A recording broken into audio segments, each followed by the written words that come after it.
I brought your chain for you to get back 55 minutes.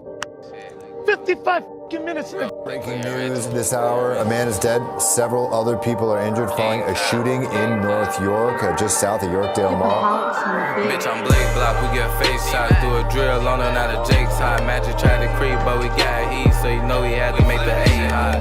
Pretty guy, pretty gang, sneak this and you'll get changed. Not even an hour had passed and Top5's live stream had already started to go viral. Reactions flooded social media as clips of Top5 cutting off his ankle monitor and flaunting K-Money's chain made the rounds online. We got your chain, boy.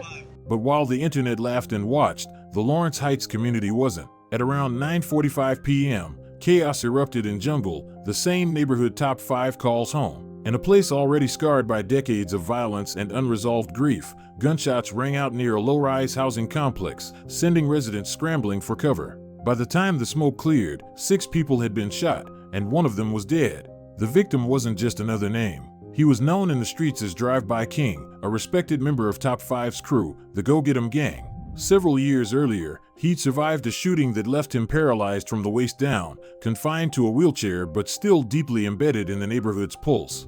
His resilience had become part of his notoriety, a man who took bullets, but kept it moving. This time around, however, the bullets didn't miss. His death hit hard, not just because of who he was, but because of when and how it happened. For those watching closely, it didn't feel random. The timing, the location, the fact that one of Top5's own was the one to die, it all raised a chilling question. Was this a coincidence, or the direct aftermath of a live stream that went too far? Toronto's rap scene has always been dramatic, but few artists have sparked more controversy and outright chaos than Top5. His story is one of volatile beefs, legal battles, and violence that has rocked one of Canada's most vibrant urban music communities. Top5's roots are deeply embedded in Lawrence Heights, a sprawling low-income neighborhood in Toronto, commonly known as Jungle. This area has long been associated with gang activity, economic struggles, and a raw street culture that both fuels and complicates the lives of young men trying to escape or thrive within it. For Top5, Jungle isn't just a backdrop, it's the foundation of his identity. I won't be doing a full deep dive into Top5's life in this video, since I've already covered his story in a detailed mini-documentary. If you want to learn more about his background, I'll have that video linked in the description below. Instead, I'll be discussing what may have led up to the horrific Jungle mass shooting. It all starts in 2021, when Top5 was arrested and charged with first-degree murder in the killing of 20-year-old Hashim Omar Hashi outside a Falstaff condo. The charge shocked many and threatened to derail his career completely. However, the case took an unexpected turn. We have breaking news from the Superior Courthouse with a major development in the murder trial of a Toronto rapper known as Top5. The murder case against Hassan Ali, better known by his stage name Top5, ended today when the prosecution stayed the charges stemming from a 2021 fatal shooting in North York. Ali sitting in court couldn't believe it, saying, "I get to go, and then is this a joke?" as his family started crying. By January of 2025, the Crown stayed the charges against Top5, a legal term meaning the prosecution has paused or discontinued the case, but it can be reopened within a year. If the Crown does not proceed within that time frame, the charges are permanently dropped. This meant Top5 was free to walk the streets, but remained under a cloud of uncertainty and ongoing legal risk. Initially, he had made it known that he was no longer going to engage in any form of clout-chasing activities or feuds. I'm gonna bring every community together. Stop the violence. But that promise didn't last long. He continued to engage with fans and rivals online. His social media presence thrived on taunts and diss tracks, blurring the lines between real conflict and online drama. Since his release, Ali has appeared on multiple platforms threatening to incite violence. I'm a shooter, right? Yeah, he's shooter. I'm Drake Shooter. Top5's biggest public conflicts have involved his former friends and collaborators, fellow Toronto rappers Casper and K-Money. The fallout was highly public and bitter, fueled by personal slights, stolen chains, and escalating violence between their crews. Tensions between the two camps trace back as early as 2021, when things quietly began to unravel behind the scenes. Leaked Instagram DMs exposed Casper calling Top5 a groupie, claiming he had crashed one of his studio sessions uninvited and even forced himself onto a track. According to Casper, Top 5 wasn't getting any bookings and would randomly show up at their concerts just to hop on stage, unannounced and uninvited. The disrespect didn't stay private for long. Over the next 4 years, both sides traded shots online, with subliminal and direct jabs turning into full-blown beef. Then, things escalated. When alleged paperwork surfaced accusing K-Money of snitching, Top 5 wasted no time. He went on the offensive, turning the streets and social media into his personal courtroom. K-Money snitched. We're not going to bring up his name. He's a confidential. Shit. But this was different, because in the streets, there are two things that can kill your rep for good: getting labeled a rat and getting your chain snatched. And for K-Money, the second one, well, it came not long after.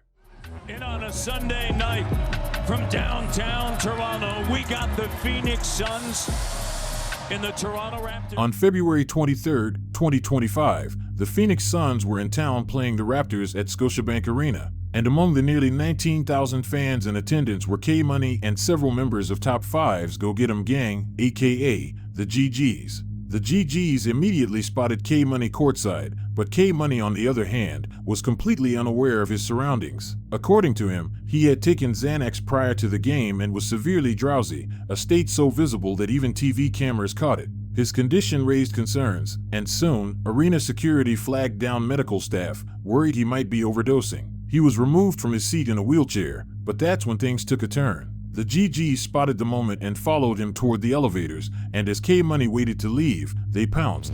The entire attack was caught on camera and posted online within minutes, instantly going viral. Rappers and fans across the city began cracking jokes at K-Money's expense, turning the assault into meme material. But K-Money wasn't staying silent. In response, he jumped on Instagram Live, erratically firing back. Not only did he diss Top 5's late brother Foolish, but he walked viewers through his version of events. According to him, the medical team believed he was overdosing, which is why they put him in a wheelchair. While he was being escorted out, multiple people jumped him near the elevator. The live stream spiraled fast, so much so that his own brother was seen in the comments begging him to end it. The next day, K-Money dropped a diss track aimed directly at Money Man, the GG member alleged to have led the attack. All your other hitters got me thinking like, Bosh, what the nigga? I'll never trust no GG telling me get in the wheels. Cause we're to flip, but there might be a bitch in there.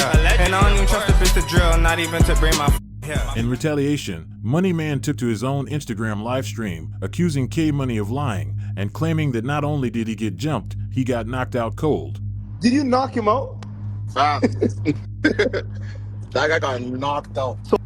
And dude was crazy. The man come on live after like he's a guy. Tensions lingered, but K-Money wasn't backing down just yet. Nearly a month after the Scotiabank incident, he made it clear he got his get back. On May 20th, he posted an Instagram story flexing what appeared to be D-Money's bloodstained chain, the manager of Top 5, signaling that the score had been settled, at least for now. The image spread fast, and speculation followed even faster. Rumors swirled that K-Money had used a girl to set up D-Money, luring him into a trap. But K-Money quickly shut that down with another post, writing, "People will walk around barefaced in the mall without a care in the world like no one will recognize them, then swear a shorty backdoored them." The message was clear. This wasn't a setup, it was a slip-up. In the weeks that followed, K-Money and his brother Casper launched what they called the Greasy Neck Tour, passing the chain around to members of Menace Gang, their fans, and anyone down to clown. Videos and photos poured in of supporters mocking D-Money, tagging him online, and daring him to come get his chain back, rubbing salt in the wound and turning the robbery into a full-blown citywide troll campaign. The taunts came daily, fueled by fans and rivals alike, but through it all, Top 5 and his crew stayed quiet as if unbothered by the spectacle. But behind the silence, something was brewing. Because just when it seemed like the trolling had gone unanswered, the tables would turn, and K-Money would soon find himself on the other end of the beatdown. On May 27th, the cycle of retaliation came full circle. A Snapchat post began circulating, revealing that someone had not only snatched K-Money's chain, but had also recovered D-Money's chain in the process. The post ignited speculation across Toronto, but it didn't end there. Hours later, CCTV footage surfaced on Instagram, grainy but clear enough to make out the faces. The video showed K-Money being yanked from the back seat of a vehicle, thrown to the ground, and brutally stomped out by multiple attackers. It was a vicious beatdown, caught from a high-angle security cam, and it spread like wildfire. For many watching, it marked yet another violent chapter in a feud that had long spiraled past music into something far more personal and unforgiving. The feud didn't stop with K-Money and Casper. It quickly expanded to include the Blue Feather Records crew, home to prominent Toronto rappers Bundog, Pressa, and whyg. At one point, Top5's relationship with BFR seemed rock solid. Based on old social media posts, they often traveled together, and when Top5 was first released from jail in 2021, Bundog was one of the first to greet him, handing him $200,000 in cash, luxury jewelry, and designer gear. It was a moment that symbolized loyalty and brotherhood. But behind the flashy gifts and Instagram stories, cracks were forming. The real source of tension? Top5's loyalty to Drake's camp, October's very own, and their long-standing beef with The Weeknd's XO crew. Naturally, Top5 picked a side. He inherited the beef and ran with it, openly dissing XO online. In one post, he claimed XO members had been in hiding since his release. In another, he mocked an alleged XO affiliate named Hawk, saying Hawk had his chain snatched and was begging for days to get it back. At first, it seemed like typical rap bravado, until things took a messy turn. Soon, social media posts surfaced showing BFR members partying alongside XO affiliates in Dubai, blurring the lines of loyalty and sending a clear message that Top5 wasn't as backed as he thought he was. For Top5, it was the ultimate betrayal. He felt that after everything he'd done to support BFR, they owed him loyalty, not backdoor links with the enemy. In response, Top5 took to Instagram and declared war. In one post, he wrote, "The fact that your label is drowning and I keep playing lifeguard saving you guys, and you do this to the president? Fuck BFR." From that moment on, the friendship was over. Top5 had drawn a line, and there was no turning back. According to Reddit users familiar with Toronto's underground dynamics, the tension between Top5 and BFR runs deeper than what's visible on social media. And it's been brewing long before the Dubai party or Instagram posts. At the center of it all is a tragedy involving Ibrahim Handule, the younger brother of notorious Driftwood Crips, 21 Neat and 22 Neat. If you're unfamiliar with them, I suggest checking out the mini documentary I made, linked in the description below. Unlike his older brothers, Ibrahim steered clear of the streets. He was deeply respected in the Driftwood court community, especially among the predominantly Somali gangs who referred to themselves as the Mod Mollies. Ibrahim had a love for soccer and even captained several local teams, but even that wasn't enough to keep him safe. Sometime in late 2023, it's rumored that Ibrahim and a BFR affiliate named Aro got into a heated argument, one that tragically escalated. Aro allegedly pulled a gun and shot Ibrahim dead. In a swift and brutal act of retaliation, someone close to Ibrahim and his brothers allegedly tracked down Aro and killed him. As of the making of this video, the shooter is still on the run. These two killings tore a deep divide through the Driftwood community. You see, Ibrahim was well loved by the Mod Mollies, while Aro was a figure respected by BFR. What followed was a silent civil war. Mod Molly affiliates began openly taking shots at BFR, both online and in the streets. Caught in the middle was Top5, who at the time was cool with both crews. But as the streets began to fracture, so did his alliances. In the end, Top5 picked a side, and he chose the Mod Mollies. From that moment forward, the relationship between Top5 and BFR became strained and incredibly toxic. Then, the final nail in the coffin came when BFR linked up with XO. What started as street politics quickly turned personal. Top5 began dissing Houdini, a beloved member of BFR who had passed away, and in response, whyg took shots at Top5's late brother, Foolish. What began as quiet tension exploded into a full-on war, with both sides taking it to a level few expected, dissing each other's dead loved ones, and burning every bridge left standing. Yo, tell your man Top5 to get off live, they about to kill him. I told him, I say, yo, Top5 good everywhere. They gonna kill me? On the night of June 3, 2025, the tension that had been simmering for months erupted into chaos during a live stream that would shock Toronto's rap scene. Top5 went live on the streaming site Kick from inside Canada's Wonderland, flanked by his crew, and right beside him stood Moneyman, proudly showing off K-Money's chain. With a cocky grin, Top5 pointed to a 55-minute countdown timer on his phone, announcing that his ops had exactly 55 minutes to come find him. The live stream was anything but subtle. Fans at the amusement park began recognizing him, taking photos, and even asking to wear K-Money's chain. Let's go get back, nigga, get back! Let's get back! Throughout the stream, Top 5 fired shots at whyg and bundog, continuing to fan the flames of his feud with BFR. whyg, your dad lives in Brooklyn, homeless. He's sleeping in a 5 Series. But things almost took a dangerous turn when one of Top 5's entourage members believed they spotted Lil OT, a rival rapper who had posted online that he too was at Wonderland. Yo, mute this, mute. The energy shifted. It felt like violence could break out at any moment. Fortunately, it wasn't him, and stream kept going. The night got even stranger when an excited fan picked Top 5 up, and though clearly caught off guard and annoyed, 5 managed to keep his cool. As the live wore on, it grew more erratic. At one point, DJ Academics called Top 5, warning him that people were urging him to get off live before he got killed. But the rapper shrugged it off, doubling down instead. What is that? The rat's chain. I don't know how I got it, Academics.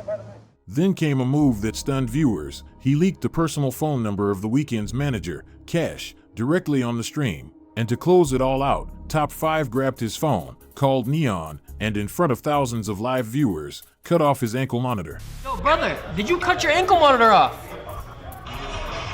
Yes. Why did you? Yo, you're gonna go to jail, bro. Neon, Yes.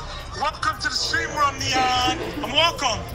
In the background, his entourage could be heard pleading with him not to, but he ignored them. You think so? Don't do it, don't do it, don't do it. No. I don't know how to do this. You can't cut it with this. Don't let her do it. Top 5 held the severed monitor up defiantly, declaring, No more ankle, nigga. it was the final act in a live stream that felt more like a countdown to disaster, and the city would feel the aftermath just hours later.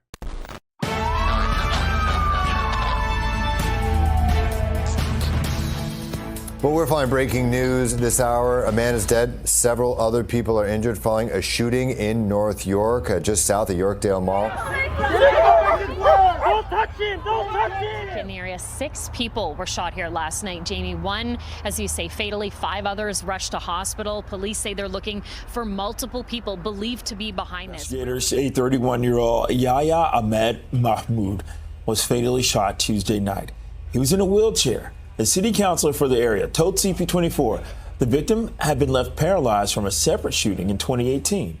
Less than an hour after Top 5's live stream ended, gunfire shattered Lawrence Heights, the very neighborhood he called home. 6 people were shot. 1 didn't make it. The victim was 31-year-old Yahya Ahmed Mohammed, also known on the streets as Drive-By King, a revered member of Top 5's Go Get 'Em gang.